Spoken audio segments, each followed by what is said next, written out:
the outbreak of the Omicron variant has continued to dampen sentiment across all markets. The economic recovery narrative of the global economy appears to have come to a halt as investors worry the new virus strain could reignite lockdowns across the globe. Let's get the perspective of an investment analyst on this development. I'm being joined by an associate investment research at United Capital, Akinloye Ayorinde.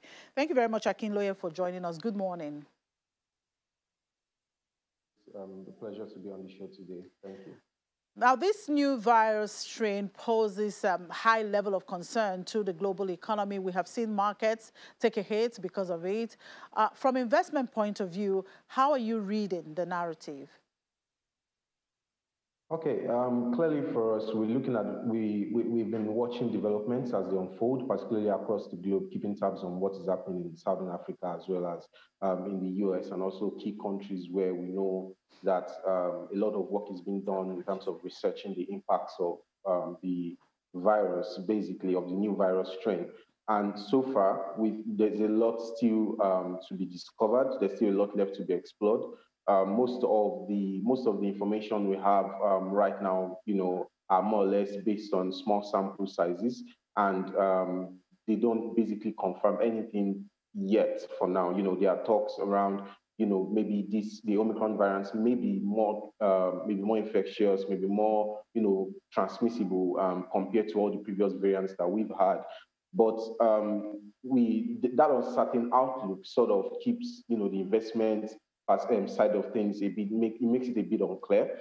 Right now, in terms of response to the outbreak, we've seen lots of travel restrictions being implemented. We are yet to see lockdowns being introduced, but there are talks that could be introduced depending on findings that are being discovered in the coming weeks, because there are lots of work and research being done to sort of understand the impact of the Omicron variant on the health of the carrier, and then also to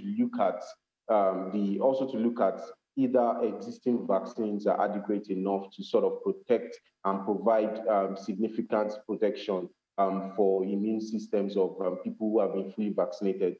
Because you look at, for example, the cases recorded in the United States, the 2 cases recorded so far, the two persons involved have been fully vaccinated. One of them even taking the 3rd immune booster that was introduced sometime last month also. So all these are raising concerns, but a lot is still uncertain. A lot is still unclear on how dangerous this virus strain is. And as a result, the investment landscape remains unclear. But clearly, we have seen significant negative reactions due to the initial concerns that the variants may not be very susceptible to the existing vaccines that we have and all the antibody treatments that we have currently. So it's a bit unclear, it's a bit muddled, but the economy, the investment landscape would continue to rely on more information that comes in over the next few weeks.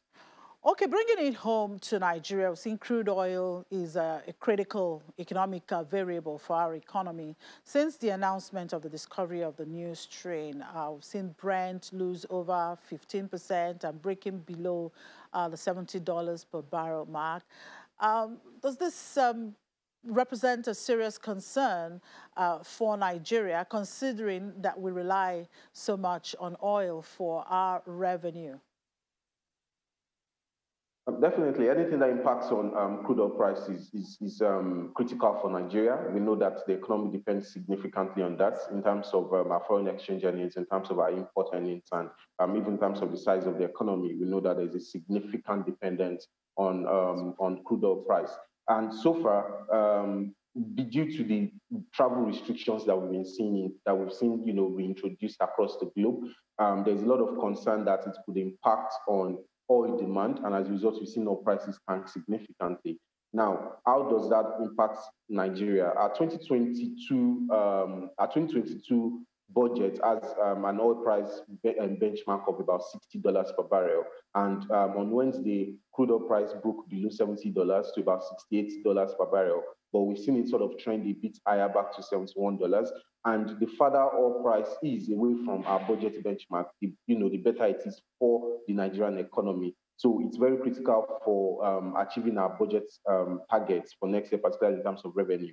Number two, in terms of our foreign exchange earnings, is also critical because you look at our crude oil production so far this year, we are yet to return back to our pre-COVID production levels, largely because of some structural bottlenecks across key oil installations across the country. So what has been compensating for that reduced production has been the resurgence in price. So if we begin to see depressed prices over the next couple, if we see prices remain depressed over the next couple of months, then it would become a significant concern in terms of Okay. FX earnings and accretion to reserves and exchange All rates. right, Akinloye. How do you, a quick one, how do you expect economic policymakers, both fiscal and monetary, to actually react to these developments, given that most of the policy narrative in recent times have shifted towards tightening? A quick one, please.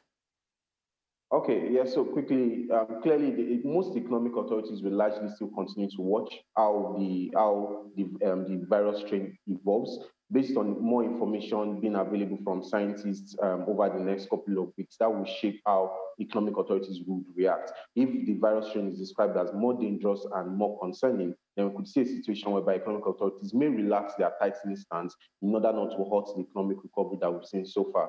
But if it's a situation whereby the existing vaccines are able to provide a decent level of protection against the new variants, then we might see that sustained tightening narrative over the next month. So it's largely dependent on what the science tells us over the next couple of weeks as more information is made available on the new virus strain. All right. Thank you very much for your time, Akinloye Oyorinde. Thank you for your time. Thank you very much. Thank you for having me on the show. It's always a pleasure.